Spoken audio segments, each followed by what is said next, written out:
still stays on the mild side. Back to you both. We'll take that. Thank you, Matt. You're welcome. Thanks, Matt. 17 minutes past 6. Let's have a look at your Thursday morning papers, starting with the Daily Telegraph, leading with former sub-postmaster Alan Bates saying he will reject the government's proposed compensation for the Horizon failure. He is quoted calling the offer cruel and offensive. Meanwhile, The Guardian this morning carrying a warning from a cross-party group of... Time now is 18 minutes past 6. Bank of England makes its latest decision on interest rates today. Yep. Now, a former sub-postmaster who led the campaign for justice in the Post Office Horizon scandal says he'll reject an offer of compensation from the government. Alan Bates called the offer offensive and cruel. Well, it's a month since the TV drama highlighted the scandal where hundreds of sub-postmasters and mistresses were wrongly prosecuted. Here's Coletta Smith. Alan Bates, who led the campaign for justice in the Post Office Horizon scandal, has said he will reject the government's offer of compensation. The former sub-postmaster, whose 2-decade fight inspired the recent ITV drama, told The Telegraph that the offer, which was around a sixth of what he requested, was, in his words, offensive and cruel. It comes after the government confirmed plans for full and fair compensation to sub-postmasters affected by the IT scandal in 2022. It's now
happened indeed to a couple of professional. In the right way, they took the wrong turning and ended up getting entangled in the... Going at that speed with no sat-nav, it's understandable, isn't it?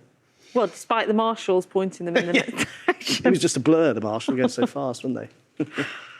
Thanks, Mike, very much. Time now is 7:41. It's now a month since ITV broadcast its drama about the Post Office Horizon scandal, prompting a wave of public support for sub-postmasters and anger at the way they were treated.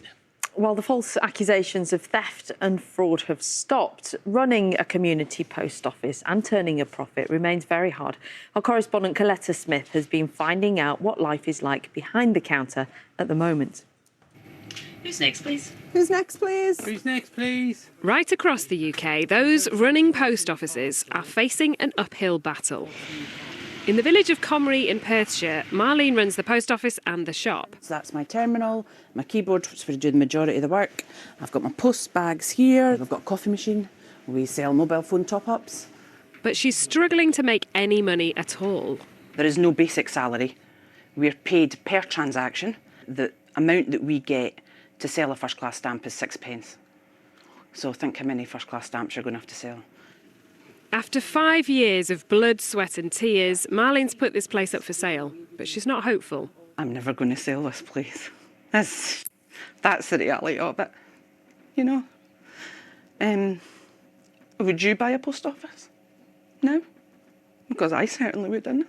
You know, and I've sunk, sunk everything into it. You know, I have borrowed from my mum, I've borrowed from friends, to prop it up, and it is the I can see no end to it. And no one, you know, would want to buy a post office now. I mean, it's toxic. Totally toxic. Those concerns are being echoed in post offices up and down the country, with sub-postmasters desperate for head office to hear them and help them. We need something within the next couple of weeks. Really? You feel like time's running out.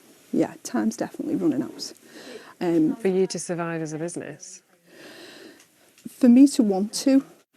This is Sarah, 250 miles south in the village of Rainhill on the outskirts of Liverpool. Good morning. She says she's still having problems with the Horizon computer system. From day one, when I first took over the branch and the auditor was with me, there was quite an excessive loss. Not what I'd signed up for. We'd signed up for, to run a nice, lovely little local business in a lovely community. And from night one, I was like, what have I done? The Post Office have told us that many entrepreneurial businesses are finding that running a post office alongside a successful retail operation is the best way to drive footfall. But they say it's a challenging retail climate at the moment. And they say it's right that they prioritise their limited funding at areas that have the most number of customers. So, Sarah, does that feel reasonable when you hear the Post Office tell you that? That feels like an unrealistic interpretation. There are plenty of busy mains branches in busy areas that aren't making a profit.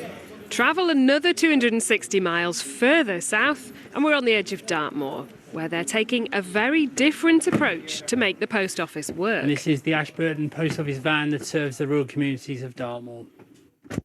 Stuart is the postmaster in charge of the van, as well as the main store, and lots more too. We're the first post office in the country to have a banking facility, a library facility and a post office in the same location. He's ploughed in his own money and time to get people through the doors. This is the hub office that's used by solicitors, banks and other organisations. The vicar used it this morning. All to try and keep his crucial rural post office open. So this is the library with a self-service machine, a computer to help people get connected electronically. We're having to extend our trading hours. We're having to extend more services, bring the hub in. Although we get no revenue for the hub, it drives footfall. Hello, Becky's mum. Like thousands of others, against the odds, Stuart is making it work. We're having to build up trust in Ashburton Post Office in the network greater because people have lost trust in the post office. While earning very little on struggling high streets with a computer system they don't trust, postmasters are providing vital community services at a huge personal cost. Coletta Smith, BBC News. Time now is 7:45. And we're going to check in with Matt and a look at this morning's weather. All the Pyrenees behind you. Yes, we'll take a little bit further away. Last week, we were talking about record-breaking heat in Spain, Andorra, southern France. I'll show you the impacts that has been having. Very good morning to you. Yes, Pyrenees, snow-covered French Pyrenees 3 weeks ago. Let's fast forward to just yesterday because the impact of that heat has been quite dramatic. Snow cover has gone. That will have an impact on water supplies as we go through into spring. And it's not just here the impact of that heat's been felt. It has been across eastern parts of Spain, in the grips of one of the worst droughts in well over a century in one or two spots. The red colours in this chart shows areas classed as extremely dry. These areas since October, during the wettest spell of the year, have seen less than a quarter of what they'd normally expect to see. And that includes areas around Barcelona, Valencia, also Malaga too.